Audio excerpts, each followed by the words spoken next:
Intinya sebenarnya kalau kita ngomong di pertanian kan emang dari awalnya mereka emang udah kekurangan orang. Iya, Jadi betul. kita bahkan ke sana tuh bukannya menggantikan orang tapi Ngebantuin mereka ya. ngebantuin mereka, ya kan? Karena orangnya mereka sendiri, wah Pak ini bagus Pak, kita banyak kebantu gitu. Ini orang-orang yang bawa ya.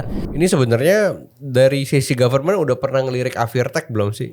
Oh, Kan mungkin. government Kementerian Pertanian gitu ya, Pak Yasin Limpo gitu kan.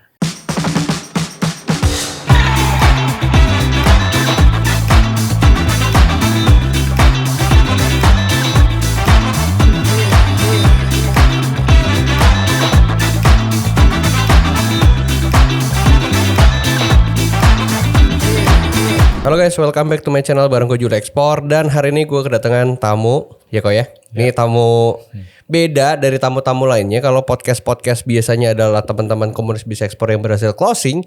Kalau ini adalah sebuah, bilangnya apa ya, ini sebuah teknologi baru ya kok ya, yang akan dibawa mungkin kedepannya bisa ngebantu komoditas di Indonesia yang nanti tujuannya untuk ekspor. Nah di sini boleh perkenalkan dong tamu spesial saya hari ini. Ya, terima kasih Ko Julio. Perkenalkan nama saya Randy, kami dari perusahaan Avirtek. Kami berbasis teknologi, intinya target customer kami lebih ke pertanian dan terutama serving customer kami di Indonesia. Oke. Dan juga ke luar negeri. Berarti kalau misalnya tadi bilang ini perusahaan Avirtek, ini disebut startup nggak nih kok? Apa emang perusahaan multinasional? Oh enggak, kita masih startup kok. Oh masih startup. Oke. Tapi kalau dari sisi Avirtek sendiri, maksudnya kemarin saya sempat lihat-lihat di website. Kemarin saya expect sebenarnya hari ini tuh Koko bawa ininya, bawa device-nya. Ternyata dari sisi Avirtek sendiri ini ya teknologi drone ya. Iya. Apa memang fokusnya di drone aja? Sebenarnya kita lebih tepatnya fokusnya di agritech, agriculture technology. Gitu. Oke. Jadi drone itu adalah salah satu saja gitu ya. Kebetulan untuk drone itu sendiri sebenarnya itu banyak tipe tuh. Jadi ada yang kita istilahnya VTOL, multi-rotor, terus ada yang fixed wing. Nah itu semuanya masuk ke drone. Nah, di satu sisi lain kita juga ada namanya IoT. Oke, tahu. Internet of Things. Internet of Things ya kan. Internet of Things kalau secara awam sih intinya kita menerapkan ataupun menawarkan sensor-sensor. Betul. Ya, di mana pertanian bisa menerapkan sensor itu di lapangannya, terus bisa dimonitor berkala tanpa memerlukan tenaga manusia gitu. Tapi kalau sekarang biasanya penggunaan ini ke korporasi-korporasi besar atau ke bilangnya apa ya, ke desa-desa, ke petani-petani yang stakeholders istilahnya. Atau misalnya saat ini klien-klien Avirtek sendiri tuh big corporate atau misalnya kayak koperasi bisa atau desa bisa. Selama ini tuh kemana? Untuk sekarang kebetulan waktu kami mulai ya kami. Ini tahun berapa kau mulai? Oh ya, oke. Kami mulai sekitar tahun 2018. 2018 kita, baru lah ya. Masih baru kok. Makanya kita masih startup lah. Oke, masih startup. Ya. Jadi 2018 kita mulai di pertanian, terus kita mulai fokus lah ke agriculture technology ini gitu, di mana kita mulai mendevelop ya kan, melakukan research. Jadi misalnya contohnya drone-drone itu kita bangun sendiri. Oh, itu bikin lokal.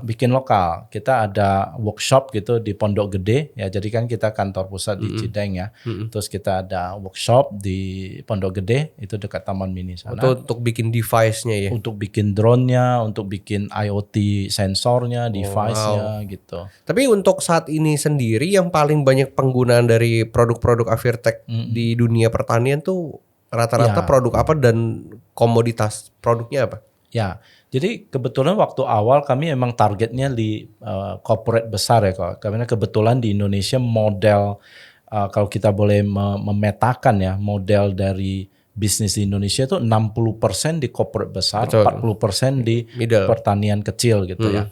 Nah, dari kami sendiri memetakan misalnya kalau yang kecil itu 10.000 hektar dan ke bawah, terus yang sedang itu 10.000 sampai 100.000 hektar, dan yang besar tuh di atas 100.000 hektar. Nah, kami mulai targetnya yang besar dulu. Nah, kenapa kamu melakukan itu? Karena pertama yang namanya teknologi itu kan biasanya paling memberikan impact kalau volumenya besar. Betul. Kadang, ya kan, dan mereka lah yang paling merasakan kekurangan tenaga kerja. Betul. Ya, nah di sanalah kami mulai istilahnya mempitching ya. Oke, gimana bisa menghemat ongkos, bisa lebih cepat dan juga banyak deliverablesnya. Karena ini kan kita ngomong dunia digital kok ya.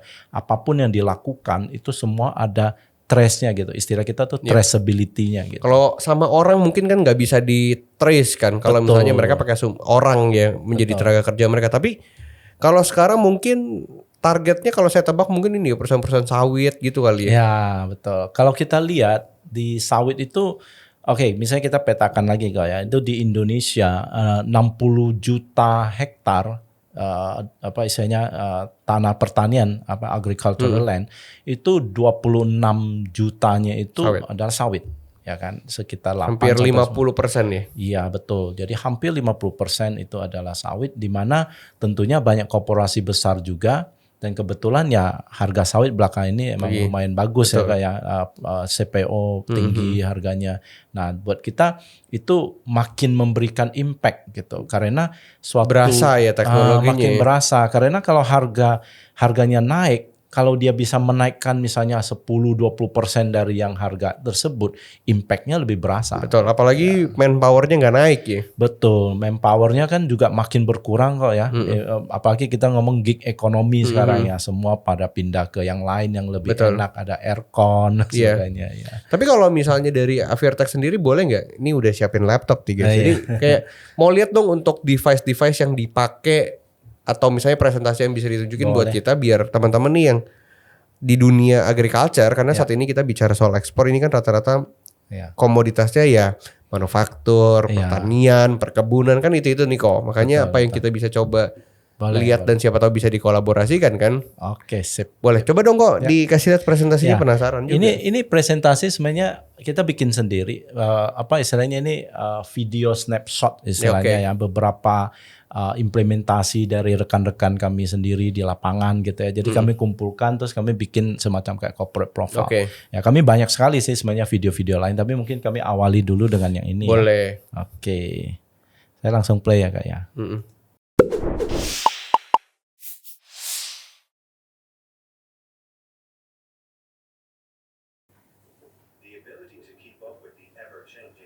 Oh ini bikin video sendiri nih ya. Iya, ini di kebun ini Kak. Jadi Sawit ini ya. ini HTI. Ya kalau ini HTI Kak. Nah ini nursery-nya. Nah ini drone-nya gitu kok, Vital kalau ini. Itu nama drone-nya Vitol. Vital, vertical take off and landing. Oh, jadi kayak elektronik. Iya. Ya. Nah ini yang spraying, ada yang spraying berbagai ukuran. Ya.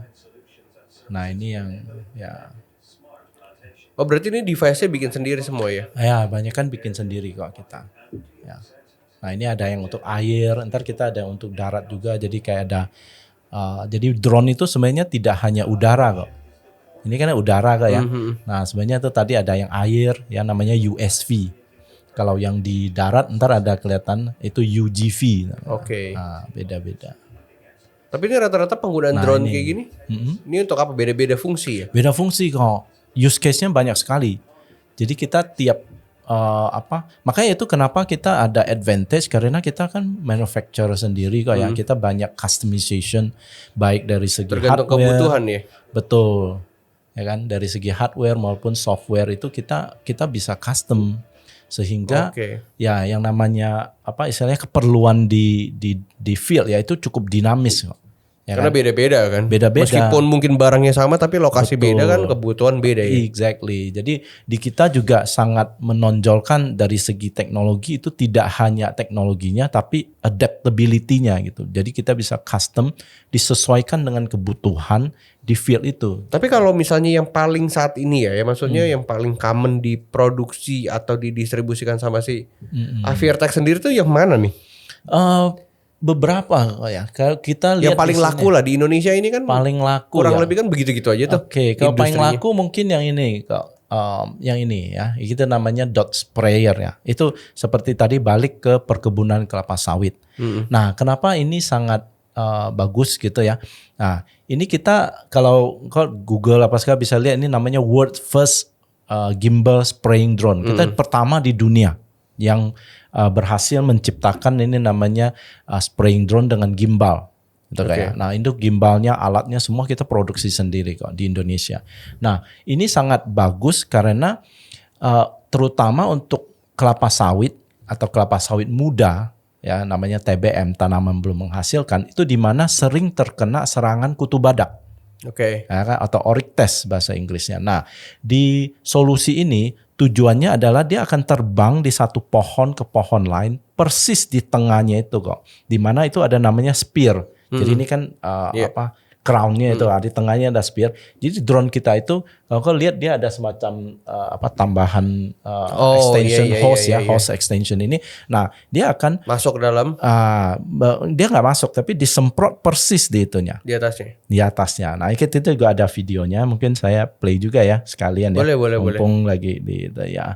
Jadi ini namanya D16 ya, Precision Spraying Drone. Nah, ini kelihatan dia semprot dari satu pohon ke pohon lain. Itu pindah ke pohonnya udah otomatis. Otomatis ini semua. Dia terbang ke tengahnya ini kok, terus dia semprot. Nah, semprotnya itu persis dosisnya. Jadi misalnya kita ngomong 50 mili. Nah, ini kan kita tes itu kok, dia semprotnya persis di titiknya gitu. Ya kan? Oh, itu. Ini betul. Ngetes ya? Nah, ini ngetes. Ini kan customer mau bener gak nih solusi kalian bagus gitu kan, dites gitu. Ya kan, nah dia terbang satu pohon, dia persis di tengahnya disemprot. Oh, ada angin gitu? Angin pasti ada kok. Karena itu kan dari downdraft dari drone-nya. Tapi nggak masalah karena penitikan titiknya itu dia udah ngelok persis di tengahnya gitu. Yang penting di tengahnya itu basah. Nah, misalnya 50 mili, 100 mili atau berapa mili sesuai dengan dosis customernya gitu. Nah, ini sangat membantu mereka karena kok bayangin ini pohonnya masih rendah.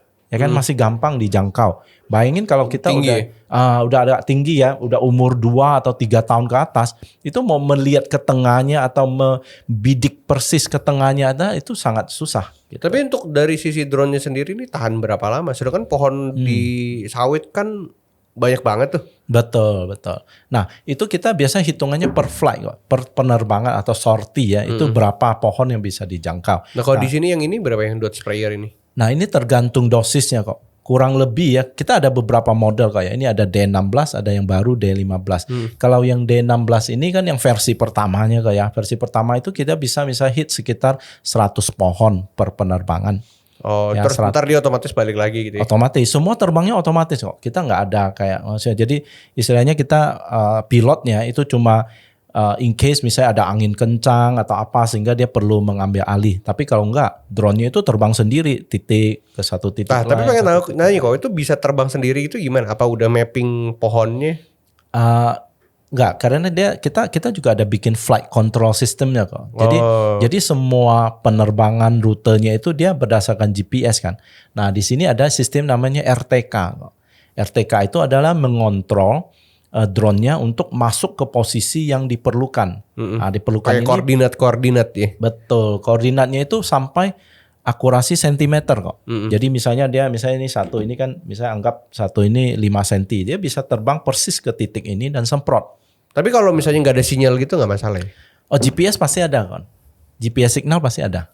Oh, GPS signal. Nah, dia GPS kan kita ini kan di luar kok ya. Kebun sawit pasti di luar kan. Nah, di luar kan pasti ada signal GPS gitu. Oh, gitu. Yang penting harus ada sinyal ya. Sinyal GPS aja. Sinyal GPS cukup ya. Sinyal GPS.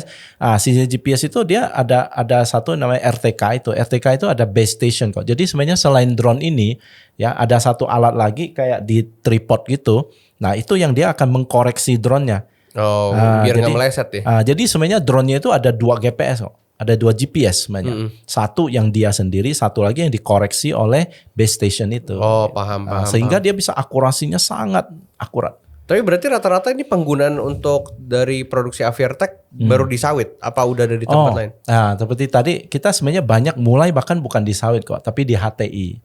Ya, kita melakukan misalnya pendeteksian hama. Kita juga ada teknologi untuk AI untuk mendeteksi hama, untuk menganalisa kesehatan dan sebagainya. Jadi banyak sekali kok. Kita bidangnya itu tidak hanya drone-nya tapi pengembangan dari drone itu gitu. Jadi dalam arti gini kok. Kalau drone itu kan tujuannya itu misalnya mengambil data dari udara atau menyemprot. Nah, kalau kita lihat secara ini, boleh saya share secara garis besar itu flow-nya ya. Misalnya ini Kak ya. Kita lihat di sini, contohnya di sini itu pas awal itu kan kita melakukan pendeteksian dulu, mapping istilah kita. Jadi kita misalnya mendeteksi misalnya wheat itu gulma gitu ya kan. Nah, kita mendeteksi ini gulmanya ada di mana aja nih gitu kan. Itu langkah pertama. Terus habis itu kita melakukan spraying nih. Spraying itu untuk misalnya spraying herbisida di tempat-tempat di mana ada gulmanya saja. Ya kan, jadi kan tidak membabi buta dan tidak membuang kimia dan tidak juga asal semprot lah ya. Ya betul, juga ramah lingkungan dan juga hemat duit ya buat itu plantationnya gitu. Nah habis itu sensor-sensor kita bisa tanamkan. Ini biota ini adalah yang IoT-nya kok kita. Ditanemin di mana? Di field-nya kok. Oh di field-nya. Betul. Jadi di lapangan-lapangan itu kita bisa tanamkan. Misalnya kita mau mendeteksi soil moisture, kelembaban tanahnya, atau mendeteksi. Biasanya itu yang ditancepin gitu ya? Betul kok, ditancepin. Nah, enggak bayangin sekarang yang terjadi itu mereka misalnya tiap berapa lama, misalnya tiap sebulan sekali ke sana ngecek manual, ditancapkan terus dilihat bacaannya, dicatat. Nah, kalau kita nggak usah, ditanamkan saja di sana. Pakai solar panel ya? Ada solar panel sehingga dia bisa run perpetual, ya kan, terus menerus. Nah, pengiriman datanya otomatis kok. Dia tinggal bisa set. disetting yang per hari kah, per 2 hari kah gitu ya? Biasanya bahkan per 5 menit juga bisa, per berapa detik juga bisa. Cuma biasanya paling sering mereka per jam. Jadi 1 hari 24. Karena dia mesti collect dulu datanya biar sekali kirim langsung banyak kan gitu ya? Enggak juga, kita kirim terus kok. Tiap 1 jam kirim gitu ya. Sehingga berarti device-nya ada ini dong, ada macam kayak SIM card atau? Bukan, kita nggak pakai GSM. Nah itu keuntungan kita kok. Karena kita kalau lihat pertanian di Indonesia bahkan di negara-negara lain itu 99% tuh tidak ada GSM koneksi, tidak ada mobile network gitu ya. Jadi semuanya itu kita selalu ngomong kalau kita masuk ke daerah pertanian, terutama ini pertanian corporate besar, itu kayak masuk ke black box gitu. Iya, udah nggak ada ini udah nggak ada jaringan ya. Dia ada di mana, ya kan, semuanya udah nggak tahu. Nah, dengan teknologi kita itu semuanya jadi kayak kita anggap kayak orang buta jadi bisa melihat. Ya ada maps-nya lah ya. Jadi keluar, oh ada di mana pas kita menanamkan. Ada 2 teknologi kok kalau biota kita. Ada satu yang namanya LoRaWAN, kita bisa sampai 30 km. Jadi kayak membangun jaringan sendiri kok, tapi murah jaringannya. Itu opsi 1. Kedua bisa melalui satelit gitu. Nah itulah solusi-solusi kita. Tapi kalau misalnya kayak orang-orang yang mau pakai Avirtex sendiri nih kok ya, itu bentuknya apakah subscription base atau mereka beli device atau gimana? Nah, untuk sekarang kita menawarkan keduanya kok. Jadi kalau ada customer tertentu plantation, mereka memilih untuk membeli dan mengimplementasi sendiri, silakan. Nah, ada yang memilih sebagai service. Nah, service itu misalnya kita yang datang, kita bawa pilot, bawa drone, bawa peralatan, terus kita melakukan pengerjaan dan mereka bayar per hektar. Jadi istilahnya pay per use gitu. Oh ya, gitu. Tapi kalau misalnya di Indonesia sendiri ya, ada nggak sih kayak use case yang menarik misalnya yang very customized banget gitu untuk komoditas pertanian atau perkebunan tertentu, ada nggak? Kalau sawit kan jelas, maksudnya ya tempat sawit ke sawit yang lain kan juga kurang lebih gitu-gitu aja kan. Ada nggak yang banyak ke kelapa, banyak ke buah gitu-gitu, ada nggak? Kita mungkin itu lebih ke teknologi AI di mana kita melakukan analisa kesehatan ya. Jadi kita ada mengerjakan nih, contohnya saya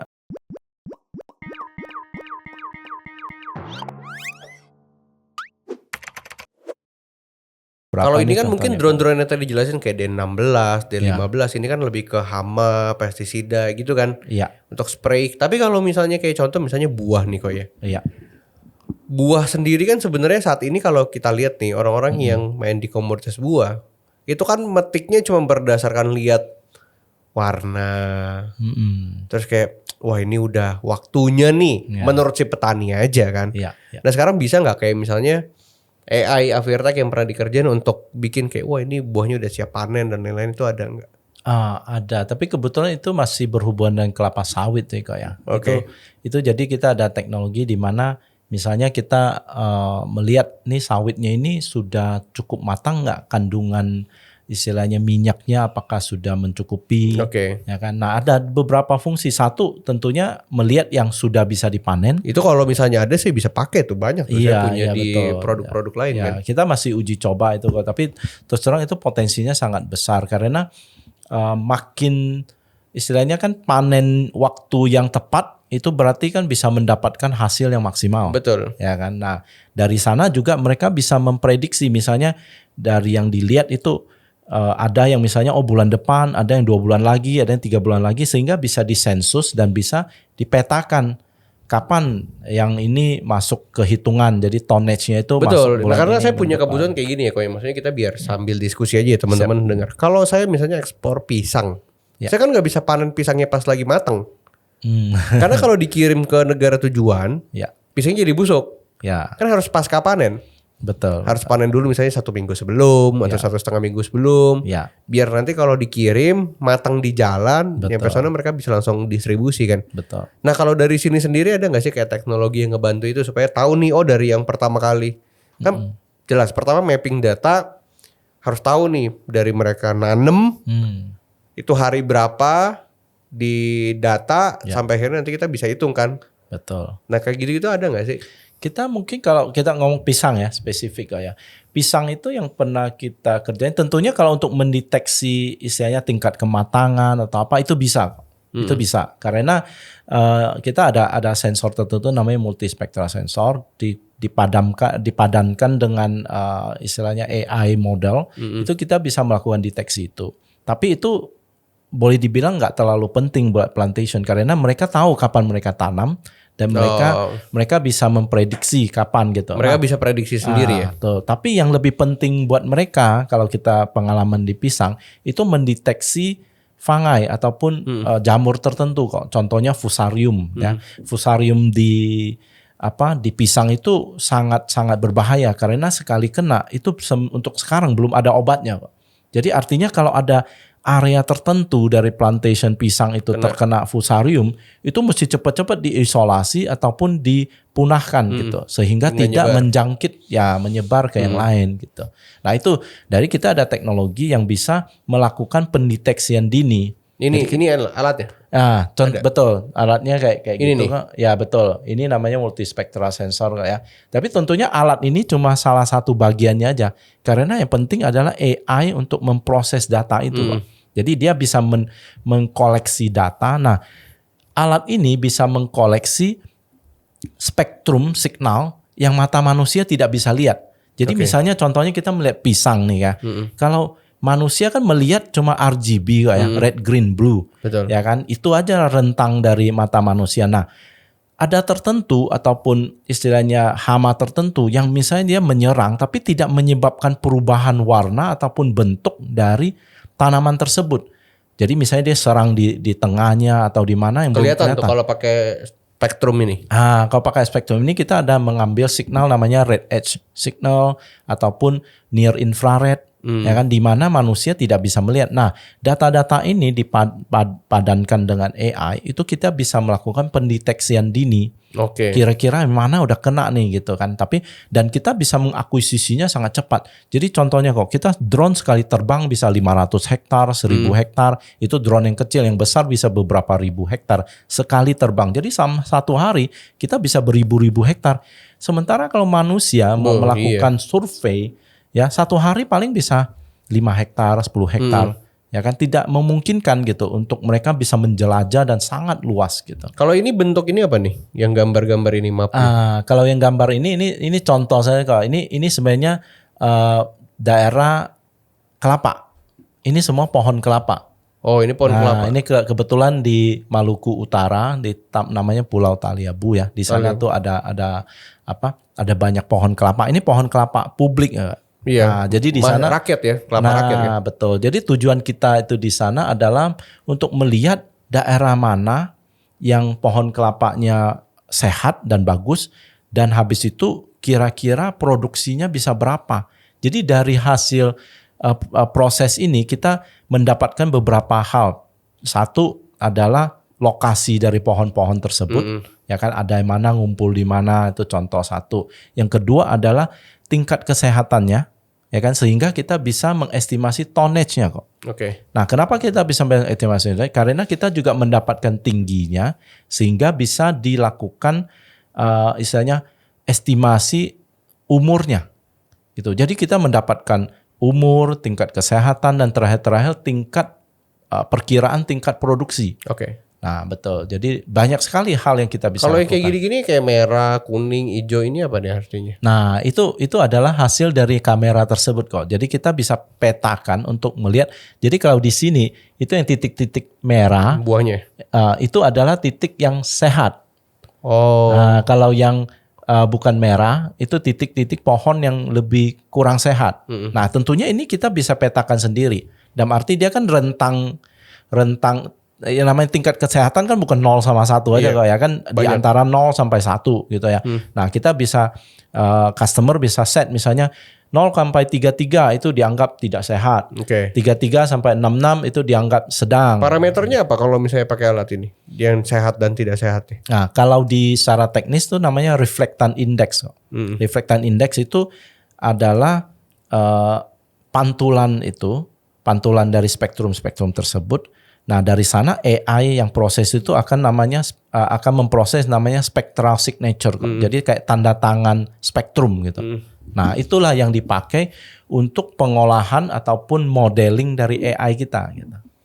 Ini menarik ya sebenarnya kalau bisa implementasi ini dan bisa dikolaborasikan dengan bisnis yang memang kebutuhan banyak ya. Saya nih, saya kan main kelapa juga nih kok ya. Oh gitu. Saya main kelapa juga, saya ekspor kelapa juga. Oh gitu ya. Nah sebenarnya untuk kebutuhan ini ya menarik karena saat ini kan saya punya program desa untuk kita bisa ekspor produknya kan. Ya. Kayak kemarin kita edamame dan lain-lain. Cuman balik lagi kalau kita bicara soal konsorsium petani, ini kan setiap petani beda-beda. Beda ya. Kebutuhannya kan beda-beda dan udah gitu masa tanamnya kan beda-beda. Betul. Nah makanya ini saya menjadi jujur ya saya agak kesulitan memang di lapangan karena waktu datang spek barangnya jadi beda-beda. Beda, betul. Karena dari petani beda-beda. Nah makanya mungkin apa yang bisa dikolaborasikan ya supaya saya bisa ngambil barang yang matang ya matang semua, bisa kayak gitu loh. Nah, itu mungkin ada beberapa aspek bisa masuk sih ya. Satu ya tentunya waktu masih di ladang ya di field ya.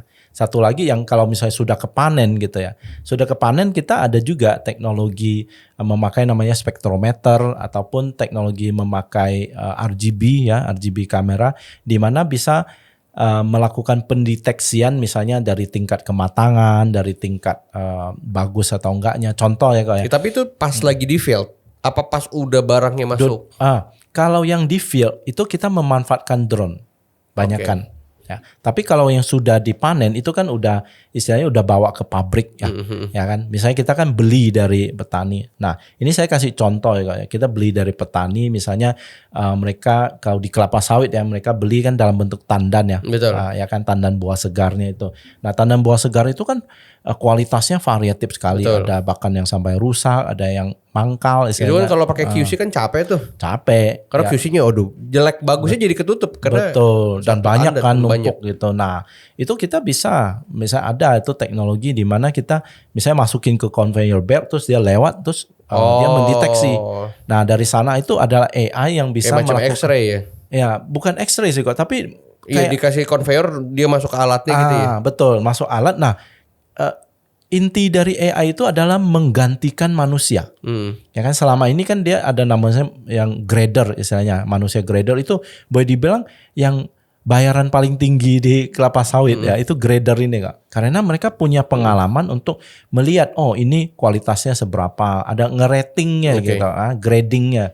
Nah, kalau di fungsi ini bisa digantikan dengan teknologi AI, nah itu bakal mempercepat dan juga tidak ada bias.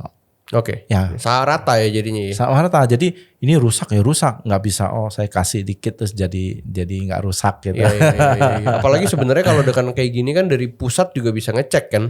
Betul. Jadi semua datanya misalnya masuk ada berapa tandan buah segarnya, ada berapa yang masuk kualitas, misalnya matangnya bagus, ada yang kurang matang, ada yang tidak matang, ada yang rusak karena ini dan itu semua bisa langsung ada keluar summary-nya gitu dan langsung datanya itu tersubmit ke pusat gitu. Ya, yang orang bilang blockchain di agriculture kan kurang lebih awal mulanya mesti dari sini kan. Iya, collecting data dan lain-lain. Tapi kalau misalnya untuk saya tertarik nih kok ya misalnya untuk kayak gini ini presentasi si Avirtek menarik juga. Tapi masih gini. Tapi jadi untuk jualan jadi apa selama menguntungkan ya kok ya sama menguntungkan karena saya punya kebutuhan kan saya punya gudang-gudang di daerah kan banyak nih ya. Iya. Udah gitu kan saya kan harus taruh QC. Iya, Nah saya selalu bermasalah dengan si QC. betul. Satu QC emang jago, satu QC enggak. Ya, Ya kan jadi masalah kan. beda-beda. Tapi kalau misalnya untuk development ya, misalnya kok ya, Ya. mungkin saya belum terlalu butuh lah untuk di lapangan karena toh itu kan bilangnya apa ya, lahan rakyat. Betul. Kalau saya kasih juga kan dia nggak bayar, saya juga yang boncos kan. Mau nggak mau kan saya harus beli barang, masukin ke gudang saya baru sortir kan. Iya. Tapi untuk pembangunan sendiri yang tadi kok bilang kayak dari konveyor segala macam dan lain-lain, mahal nggak sih kok? Kalau untuk itu conveyor karena mungkin untuk kelapa sawit ya kok ya. Karena kelapa Kalau sawit yang kan biasa- besar kan. Kalau yang biasa bisa nggak kayak detect pakai kamera gitu? Nah ya? ini balik-balik seperti tadi saya bilang kok beda tanaman ataupun buah itu beda cara penanganannya gitu ya. Contohnya kita ada yang misalnya memakai spektrometer untuk misalnya pisang ya. Kita contohnya tadi masih pisang. Nah itu pisang misalnya dengan spektrometer itu kita bisa bikin dia misalnya kita taruh pisangnya. Terus kita istilahnya bikin suatu alat sehingga bisa nutupin gitu. Nah alatnya itu ada di atas. Jadi bayangin kayak tudung gitu Kak. Tudung. Ya kan, tapi alatnya itu ada di atas, di tengahnya tudung itu. Jadi ini misalnya pisang masuk satu box gitu, dia langsung tok gitu, terus langsung dari sana dia analisa dan keluarin angkanya ini tingkat kematangannya berapa gitu. Nah dari sana sehingga tidak bisa manusia yang bilang kan, oh ini kualitasnya gimana. Nah ini dari kayak gini, misalnya yang udah pernah ini, misalnya apel, pisang ataupun buah-buah yang bisa diidentifikasi dengan mata manusia. Oke.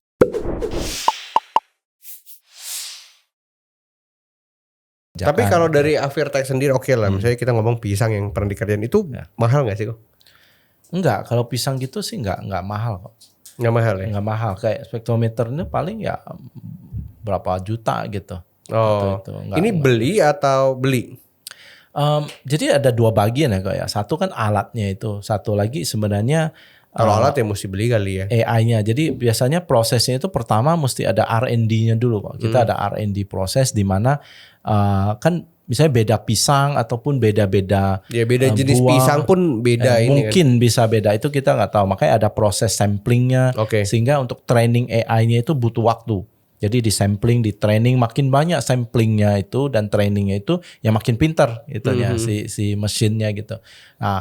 Nah itu proses R&D awalnya. Habis itu ya proses implementasinya mungkin training ke orang dan juga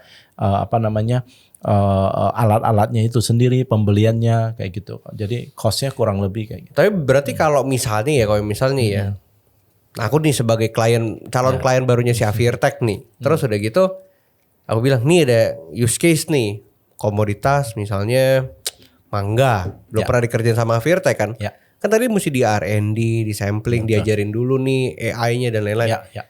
Dari proses pengajuan gitu ya, sampai implementasi di lapangan dan install alat, ngajarin orang dan lain, dari Avirtex sendiri punya nggak sih kayak lead time atau gambaran berapa lama yang akan dikasih gitu loh? Kalau boleh saya estimasi, sebenarnya paling banyak makan waktu itu di trainingnya. Di training orang. Karena bukan orang, tapi training AI. alat AI-nya itu. Karena kan sampling kok ya. Misalnya kita ngambil 1000 sampel dibanding 10.000, itu kan waktunya beda banget. Ya kan? Tapi kalau makin banyak ya makin pintar dia gitu. Jadi sebenarnya balik-balik ke mau seberapa akurat sih gitu. Mau 80%, 90% atau di atas 95% dan sebagainya. Makin banyak data ya makin akurat, makin banyak waktu gitu. Tapi kalau misalnya kita bilang oke, yang penting bisa mulai dulu gitu ya sampai level tertentu misalnya 80%, ya itu mungkin 1-2 bulan sudah bisa. Oh, Gitu. cepat juga ya. Cepat juga. Sebenarnya balik-balik ke samplingnya tuh kok. Karena ya teknologi itu kan balik-balik ke seberapa banyak yang data yang bisa dimasukkan di training gitu. Oke, menarik. Berarti kalau misalnya Avirtex sendiri berarti super customize ya. Masuk mungkin dari kebutuhan si klien. Saya misalnya kan saya pengennya ekspor komoditas gitu ya. Mungkin dari basic produk yang ada dikembangin lagi, di-customize lagi gitu kali ya. Ya, betul. Terus diajarin lagi, di testing sampai akhirnya nanti bisa diimplementasi di lapangan gitu kan ya. Iya, betul. Tapi kalau misalnya untuk tadi harga gitu ya. Tapi pengen nanya nih kalau misalnya sebagai klien ya. Ya, silakan. Kalau misalnya kayak testing gitu mesti butuh agreement dulu bayar DP berapa segala macam apa gitu. Soalnya kan harganya belum ketahuan juga kan. Iya, biasanya kita kalau awal-awal gitu biasanya setengah R&D, setengah cuma untuk cover ongkos sih kok. Biasanya kita charge man days istilahnya. Oh, man days berapa per hari gitu gitu ya. ya. Misalnya contohnya mau untuk hit misalnya akurasi segini kita udah hitung kira-kira ini butuh misalnya sebulan atau Ya, 2 30 bulan. hari, 60 hari. Jadi biasa kita cuma hitung main days yang incur saja gitu. Sisanya itu kita free karena kita hitungnya R&D activity gitu ya kan. Oke. Jadi kita istilahnya bukan untuk mencari untung gitu. Nah, biasanya kita ada modelnya kayak gitu kok. Wah, menarik. Ini sebenarnya dari sisi government udah pernah ngelirik Avirtek belum sih? Oh, Kan government Kementerian Pertanian gitu ya, Pak Yasin Limpo gitu kan. ada sih, tapi kebetulan sekarang yang masih banyak mungkin Private ya? Ya private banyak. Yang pemerintah ada yang misalnya kelapa sawit, teh, terus tebu itu ada memakai servis kami gitu. Oh, tapi Contohnya tebu ya nih kok. Saya kebetulan nih saya sharing nih tebu ya. Ya. oh ini ya.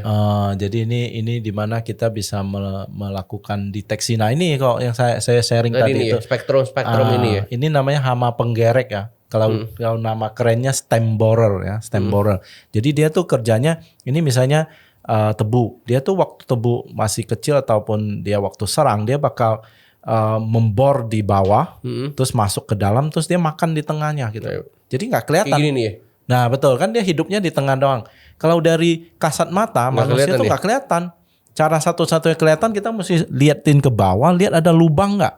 Dia soalnya susah masuknya ya, lihat tabu segitu banyak ya. Betul. Jadi kalau bayangin kok ini misalnya nih daerah 30.000 hektar kok. 30.000 hektar kira-kira seberapa besar? Ini gede banget. Gede banget kan. Itu Singapura satu negara itu 70.000 hektar. Ini setengahnya ya. Setengahnya, hampir setengahnya Singapura itu.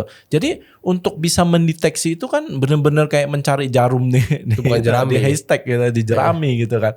Nah, dengan teknologi drone kita terbangin ini dan habis itu bisa proses dan dari sana kita bisa melihat nih mana yang terserang, mana yang itu. Nah, ini akan sangat membantu mereka untuk mengidentifikasi. Oh, kalau yang merah tuh artinya bolong gitu ya. Nah, merah itu artinya dia udah kena nih, udah kena parah punya gitu. Oh, gitu. Nah betul, jadi yang kuning itu udah kurang gitu, udah kena tapi mungkin masih nggak gitu parah dan sebagainya. Nah kayak gitu-gitu yang sangat penting buat mereka karena apa istilahnya kalau sudah terkena ini kan misalnya kita ngomong tebu kan 12 bulan itu baru dipanen. Ya udah tanam misalnya setengah tahun atau sudah mau panen dihabisin oleh ini kan benar-benar rugi banyak Betul. gitu ya kan.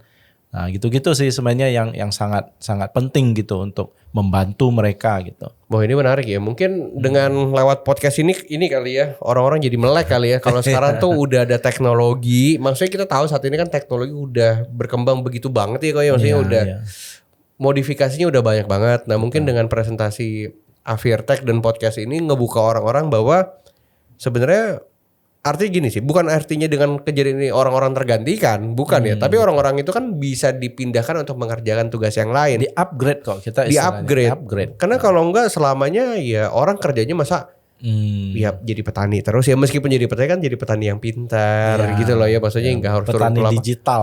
Petani digital gitu ya. Karena kalau enggak nih, kalau netizen ini suka serem nih kalau udah cerita kayak gini nih. Wah, ini nih yang ngurangin tenaga kerja orang. Ya sebenarnya kalau dari sisi pebisnis ya pengennya kan kayak gitu.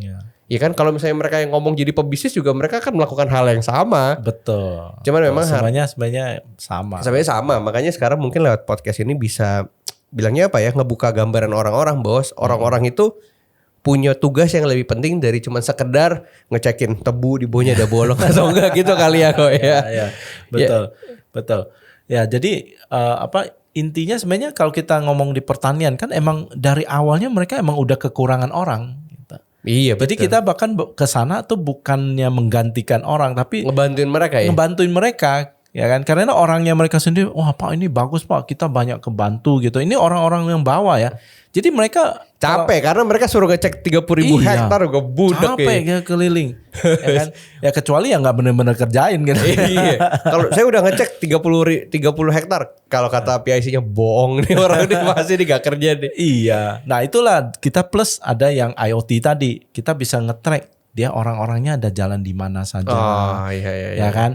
Nah kan seperti tadi saya bilang dia masuk ke black box. Ini orang ada di mana, dia disuruh cek misalnya di petak ini apa dia benar pergi. Bener. Nggak tahu, nggak ada yang tahu kan. Dia cuma ngomong sini saya ada foto. Foto kapan juga nggak tahu gitu kan. Bener. Nah kalau dengan yang makanya kita juga ada solusi IoT itu ya, di mana kita ada namanya GPS tracker. Jadi dia ada jalan di sana, ketahuan dia orangnya pergi. ya. Kalau saat ini kan biasa GPS tracker buat mobil-mobil rental tuh. Kalau betul, sekarang betul. orang-orang yang kerja di lapangan juga bisa ya. Bisa. Wah keren. Jadi kita teknologinya mungkin saya kasih lihat barangnya. Berarti dia ya, detail ya jalannya gitu ya.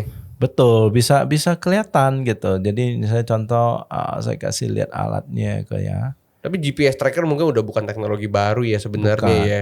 Yang membedakan adalah ini bisa jalan bukan mengandalkan GSM. Jadi yang kau biasa lihat nih mobil rental apa itu kan segala. internet pakai sinyal ya. Itu pakai sinyal GSM ya kan, sinyal mobile gitu. Kalau ini kita enggak. Kita bisa di mana aja, di mana pertanian itu ya tidak ada sinyal telepon, tidak ada sinyal GSM gitu loh. Nah itulah di mana ini bisa misalnya kayak gini untuk mungkin nanti saya Employtech. bisa pakai ini nih buat di kontainer saya nih. Oh betul, itu salah satu yang paling banyak dipakai di kontainer. Kontainer jadi kita tempel aja misalnya kayak ini ya, ditempel di kontainer ya kan. Mereka kemana aja itu direct langsung satelit berarti. Ya kita ada yang dari satelit itu lebih cocok untuk satelit. Karena kemanapun di seluruh dunia saya bisa nge-track tanpa perlu ada infrastruktur bahkan. Ya kan, makanya kita ada dua, ada yang satu namanya LoRaWAN, makanya ada gateway-nya kok ya, LoRaWAN gateway. Ada satu yang satelit. Nah satelit ini sesuatu yang sangat baru kok. Ini kita ngomong satelit IoT ya kok ya, bukan satelit yang mungkin nanti ini kok ya habis biasa. ini saya ada kasih satu gambaran mungkin bisa dikerjain karena ini saya ada marketnya dan saya udah pernah ada projectnya, tendernya. Wah mantap. Gitu. Tapi IoT memang kebutuhan untuk kontainer sih. Tapi ini kurang lebih saya paham sih. Ini hanya untuk kayak tracking, dia pergi kemana, jalan kemana gitu kan, bergerak atau tidak gitu kan. Iya betul. Kalau ini yang khusus, jadi tentunya kita masih banyak yang dipakai untuk lain kok. Jadi contohnya ini untuk weather station ya kan, tadi curah hujan, precipitation. Ya, kalau misalnya kontainer mungkin dari sisi kemiringan gitu-gitu kan. Itu bisa. Kemiringan, speed, apa segala ya. Suhu itu udah basic banget ya. Jadi banyak sekali sebenarnya yang bisa diimplementasi gitu di menggunakan IoT ini gitu lah untuk memonitor berbagai ini. Jadi contohnya ini kita satu bisa berbagai, ini sebagai contoh aja ya. Misalnya mendeteksi water level, ya temperatur, ya kelembaban, terus soil moisture ya, dan berbagai ini cuma contoh aja. Jadi banyak sekali yang bisa dideteksi dan dimonitor. Nah habis itu bisa diotomatisasi kok. Itu yang sangat penting. Ya kan, kayak contohnya kita ngerjakan misalnya untuk smart nursery ya. Smart nursery itu nursery pintar gitu. Di mana kita tidak hanya memonitor ya kan kondisi-kondisi di sana, tapi kita juga melakukan aksi. Jadi contohnya penyemprotan dengan sprinkle, dengan boom sprayer ya kan. Nah ya, itu sebenarnya otomatis. Dia nge-trigger untuk ada actionnya kan sebenarnya kan dari si IoT ini kan. Ya betul. Karena selama ini pertama manusia mengkoleksi datanya manual, kadang-kadang dikerjakan, kadang enggak. Kalau ini kan dia udah terintegrasi di sini, ngasih tahu harus dikerjain di sisi device-nya langsung kerjain gitu kan. Betul, langsung ini deteksi. Oh ternyata ini udah mesti disemprot gitu. Nih. Di sini drone-nya jalan. langsung trigger ini semprot. Ya kan, habis itu udah kelar dia sambil disemprot sambil dicek lagi. Ini udah oke belum? Iya, kalau belum terus gitu. Kalau udah oke langsung kirim signal oke berhenti. Nah, jadi benar-benar terjaga kondisinya optimal gitu. Setuju. Makanya mungkin ini kali ya lewat podcast ini jadi ngebuka gambaran orang-orang di seluruh daerah ya, karena Indonesia ini kan kurang lebih seluruh bilangnya apa ya, pekerjaan mereka kan adalah berkebun, bertani gitu ya. Nah mungkin dari sisi korporasi besar bisa men-trigger yang kecil-kecil bahwa penggunaan teknologi ini bukan menggantikan manusia tapi ngebantu manusia gitu kali ya Ko ya. Banget. Ya. Menarik sih ya. Nanti paling abis podcast ini kita ngobrol lagi ya Ko ya. Siap. Nih kita gak boleh lost kontak nih karena banyak project menarik. Oke, kurang lebih kayak gitu ya Ko. Terima kasih banget untuk podcastnya yang menarik. Ini beda banget sama podcast sebelumnya dan informatif banget ya. Jadi nanti kalau misalnya teman-teman ada yang pengen lihat dan pengen coba ngerjain dari sisi perusahaan kalian bisa langsung kontak ke Avirtech. Apa website-nya kok? Avirtech.com. Avirtech.co.id. .co aja. Oh, .co, avirtex.co. Ya, Avirtex. Ya udah, nanti berarti ada kontaknya di sana ya. Ada. Ya udah. Lewat kita langsung bisa. Nanti ada deskripsinya di bawah, nanti langsung dikontak aja kalau teman-teman yang tertarik. Ini pasti banyak kontak, siap-siap adminnya jebol. Wah, mantap. Ya udah, kurang lebih kayak gitu. Thank you kau Oke, untuk datang thank ke you, podcast thank ini. you Terima juga. kasih buat teman-teman semua. See you on the next video. Bye bye. Bye bye.